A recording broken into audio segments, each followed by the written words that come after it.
안녕하세요. 저는 올해로 결혼한 지 2년 된 가정주부입니다. 돈이 웬수라는 말을 들어는 봤지만 그게 제 이야기가 될 줄은 상상도 못했네요.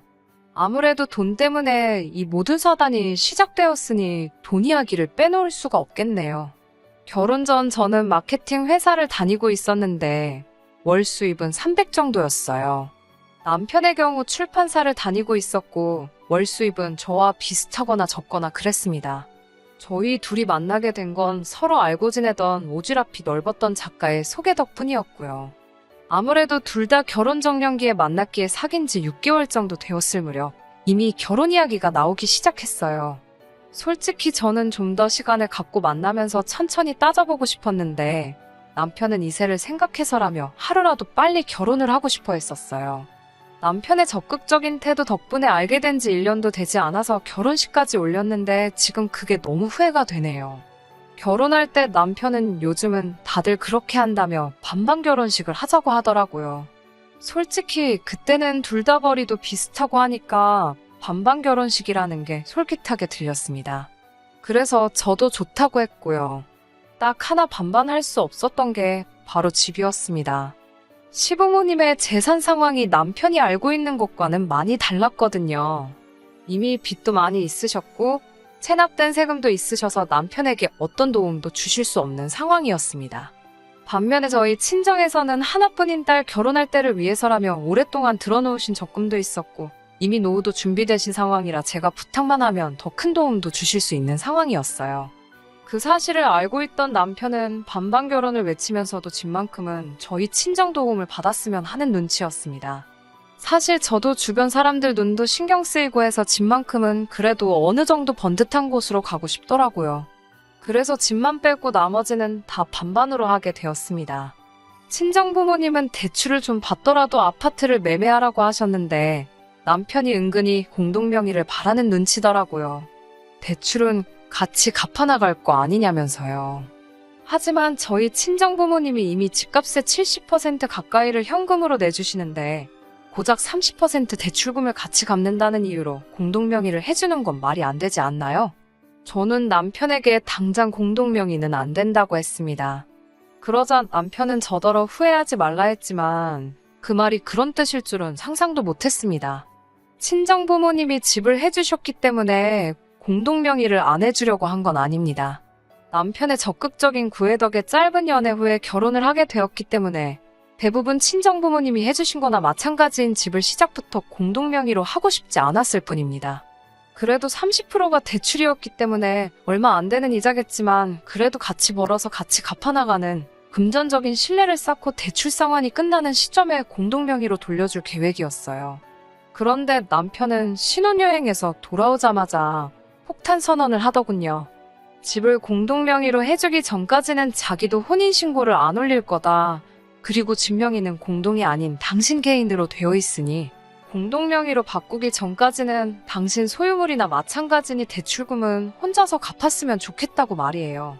그렇게 저희는 각자 월급에서 생활비 명목으로 100만 원씩 각출하여 200만 원을 공동자금으로 쓰는 결혼 생활을 시작했습니다.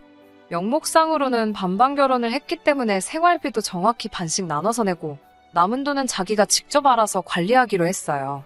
그런데 처음 1년은 아무런 문제도 없다가 제가 실직을 하게 되면서 상황이 안 좋아졌습니다. 제가 다니던 회사가 갑자기 부도가 나면서 어쩔 수 없이 회사를 나와야만 했습니다. 다행히 처음 몇 달은 실업급여를 받았기에 그럭저럭 버틸 수 있었어요. 하지만 그럼에도 불구하고 남편이 외벌이가 되니까 눈치 아닌 눈치가 보이더라고요. 게다가 실업급여로 생활비하고 아파트 대출금 내고 나면 정말 제 손에 남는 건 몇만 원뿐일 때도 있었고요. 다행인 건 그래도 그동안 비상금이라고 모아둔 돈이 있어서 그럭저럭 버틸 수 있었습니다. 그러다 몇 달 전 실업급여도 끝이 나고 제가 따로 모아둔 돈도 거의 바닥을 보일 때였어요. 왕래는 자주 한 적 없었지만 사촌 여동생이 결혼을 한다고 하더라고요. 아무리 그래도 어릴 적에 저를 잘 따르기도 했고 명색이 제가 사촌 언니인데 아무것도 안 할 수는 없어서 뭐 큰 건 해줄 수 없어도 축의금 얼마 정도는 해야겠더라고요. 남편에게 다음 주에 사촌동생 결혼식이 있어서 이만큼 축의금을 내려고 한다고 이야기를 했더니 남편이 눈을 동그랗게 뜨고 정색을 하면서 저를 쳐다보더라고요. 그러더니 그걸 왜 나한테 말해? 이러는 거예요. 그걸 왜 우리 생활비에서 내야 하냐고요. 그래서 제가 이것도 경조사비에 포함 아니냐니까. 자기는 그 동생을 본 적도 없는데 나 혼자 번 돈을 왜 축의금으로 써야 하냐더군요. 그래서 제가 평소라면 내가 그냥 내 돈으로 하겠지만 지금은 당신도 알다시피 내가 수입이 없으니까 생활비에서 내자고 그랬어요. 이때부터는 그리고 솔직히 치사하고 두려워서 알았다 내가 낸다 하고 말 수도 있었지만 남편 말하는 꼬락서니를 보고 있으니 그냥 넘어가기가 싫더라고요. 도대체 뭐 이런 인간이 있나 싶어서 저도 따지고 들었습니다. 이때 이미 저도 치사한 기분이 들었고요. 솔직히 실직 전에는 저희 가족이나 제 지인들의 경조사가 있으면 당연히 전부 제가 부담했었고 심지어 시부모님 용돈도 남편이 너무 야박하게 드리면 제가 조금씩 더 얹어서 드린 적도 있었습니다.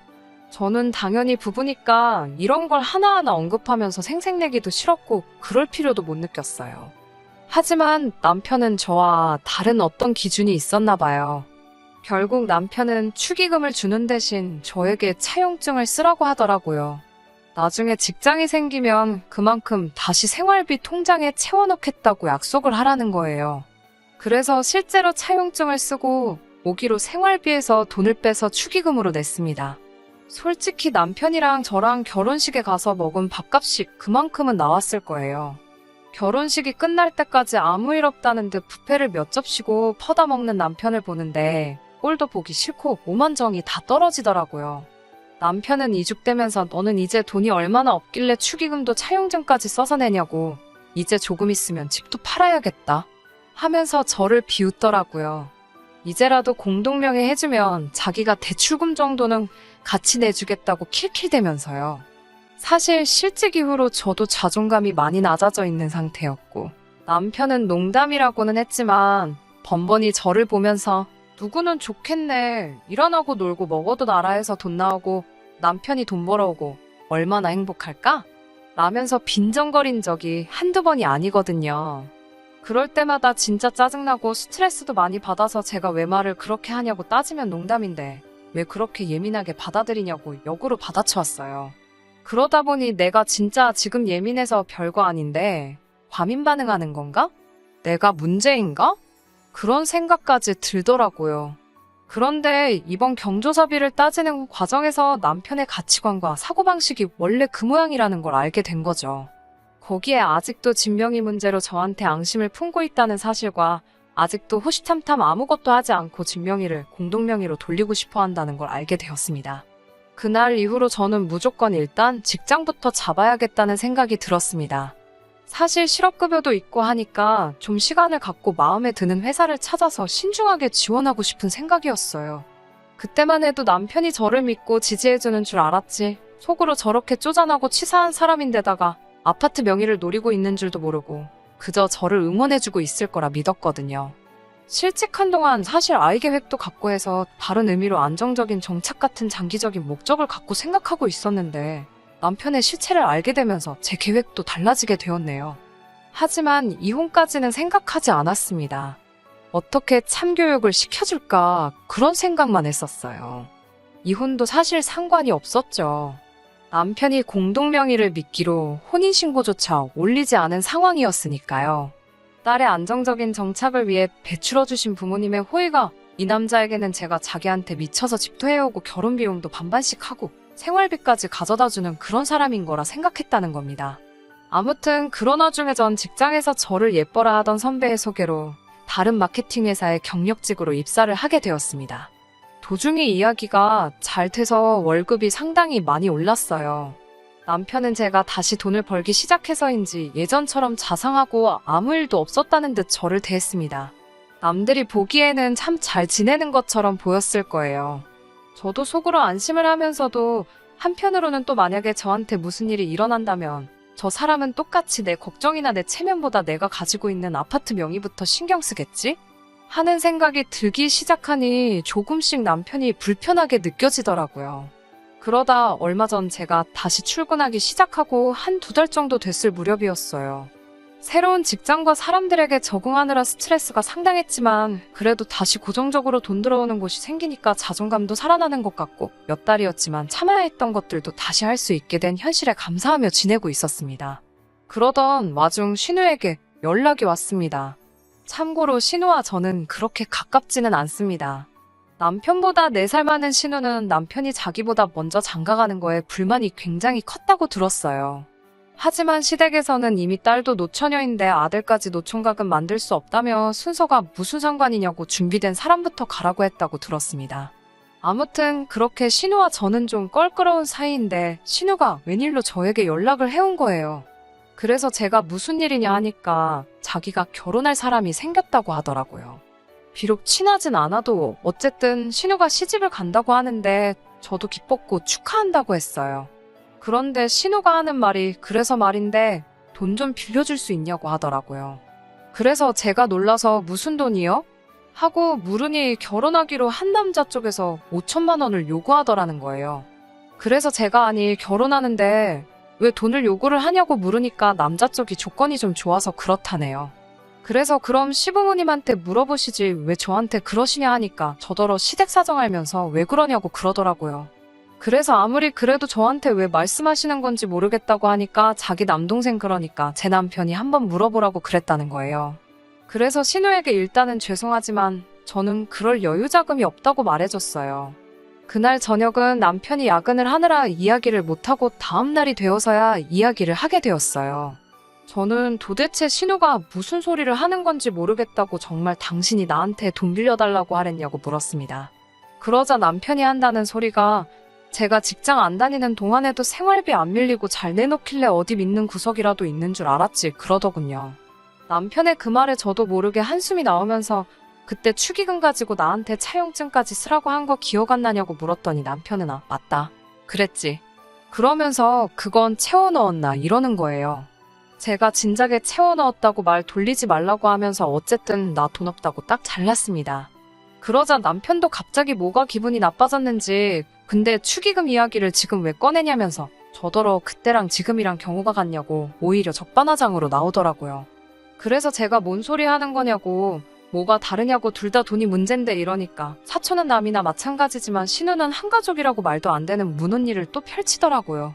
그러더니 그러지 말고 찾아보니까 우리 지금 사는 아파트도 많이 올랐는데 아파트 담보로 대출 좀 받아주자 이러는 거예요.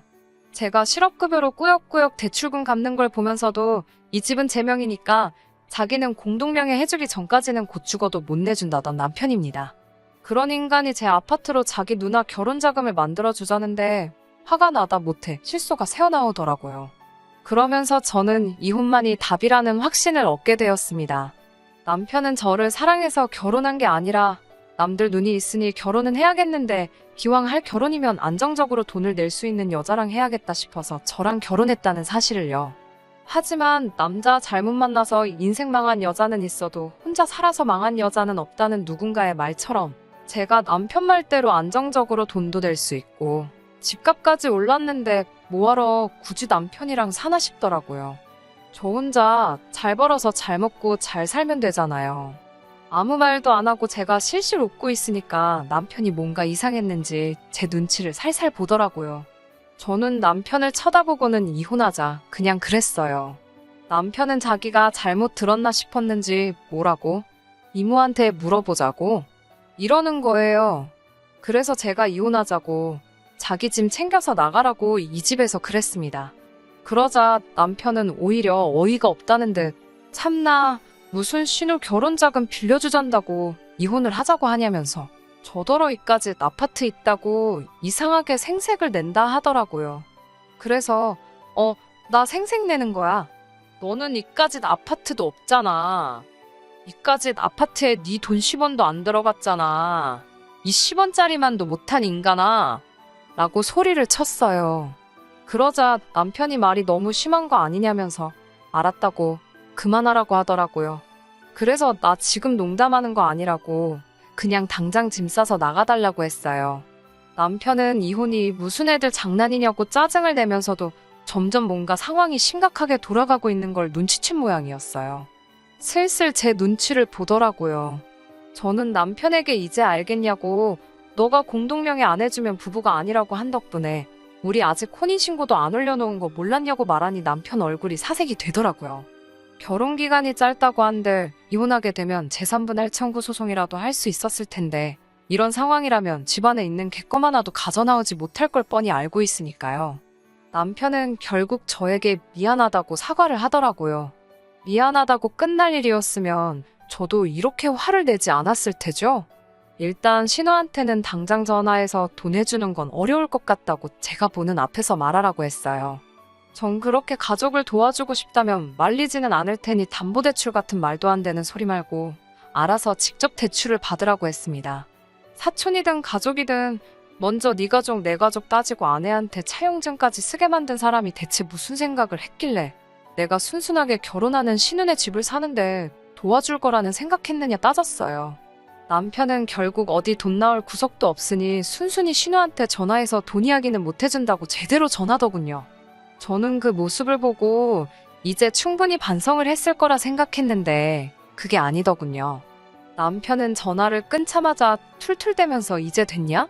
라고 저한테 성질을 부리더군요. 적반하장도 유분수지 사과했던 건 전부 진심이 아니었고 반성하는 모습은 하나도 보이지 않았어요. 저는 그래도 최대한 좋게 넘어가려 했는데 시키는 대로 하고 가만히 있었으면 거기서 끝날 일을 가지고 정말 끝까지 구질구질하게 나오더라고요. 됐냐고 물어봤으니 아직 안 됐다고 대답해줬어요. 기분 나쁜 거 티내면서 평소 성질내던 것처럼 문 부서져라 쾅 닫고 방으로 들어가려던 것 같은데 제가 아직 안 됐다고 말하니까 이런 저의 반응을 예상 못했는지 흠칫 놀라서 저를 쳐다보더라고요. 아직도 누가 칼자루 쥐고 있는지 똥오줌 못 가리고 정신 못 차리고 있는 남편에게 한마디 했어요. 이제부터 내 집에서 살려면 월세를 내라고요. 남편이 웃기지도 말라면서 부부 사이에 무슨 월세를 받냐고 하더라고요.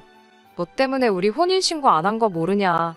내 명예 내 집에서 얹혀 사는데 네 돈 내 돈 따지고 있으면 그게 룸메이트지 무슨 부부냐고 쏘아붙였어요.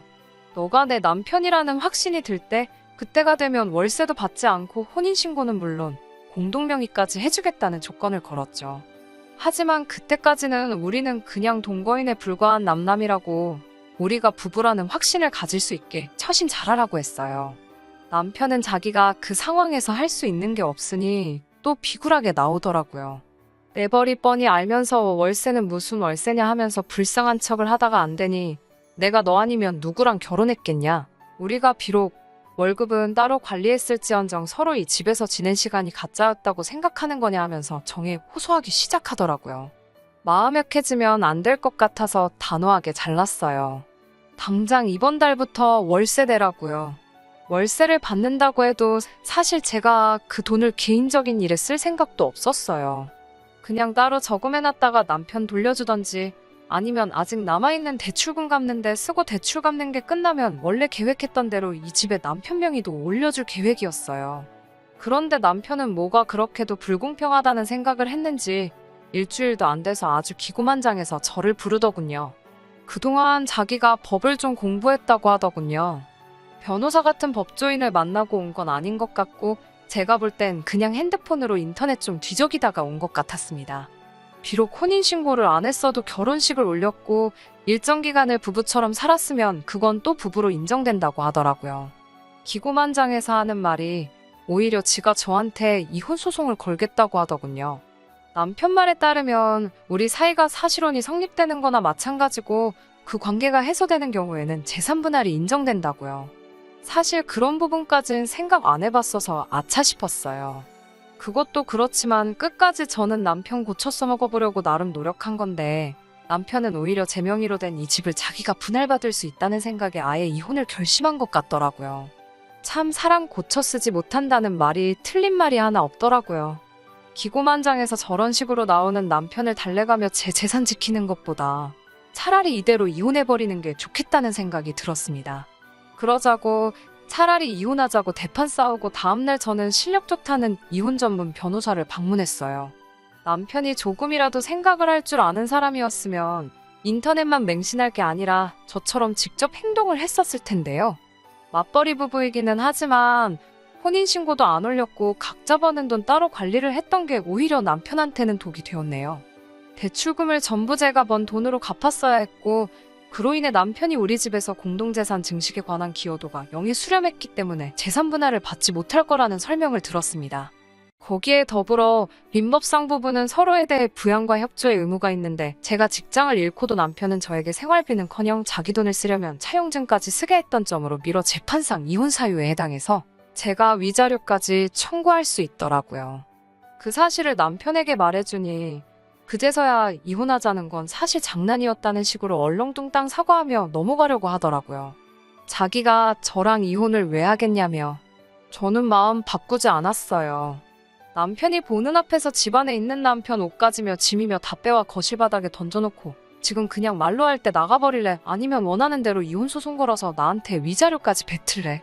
너가 정해 라고 했더니 무릎을 꿇고 제 앞에 몇 번을 빌다가 결국엔 자기 짐을 주섬주섬 챙겨서 나가더군요. 빈털터리가 돼서 나가는 모습을 보니까 조금 안쓰럽기는 했지만 결국 자기가 자기 꾀에 넘어간 거나 마찬가지니 오히려 속은 후련했습니다. 계산 빠르고 욕심 많은 성격 알고 있었지만 저는 남편의 그런 성격이 저희 단점을 보완해 줄 거라 믿었었거든요. 월급 잘 모아서 손해 안 보고 잘 살아갈 거라 믿었던 제가 바보 같습니다. 그래도 마지막 가는 길에는 크게 한 방 먹여줬으니 내쫓기는 그 모습 타산지석으로 삼아서 저도 적당히 욕심부리며 살아가려고 해요. 그러면 저의 이야기는 여기서 마무리 짓도록 하겠습니다. 끝까지 들어주셔서 감사합니다. 오늘의 사연은 여기까지입니다. 구독과 좋아요, 알람 설정 부탁드리고 더 좋은 사연으로 다시 찾아뵙겠습니다. 감사합니다.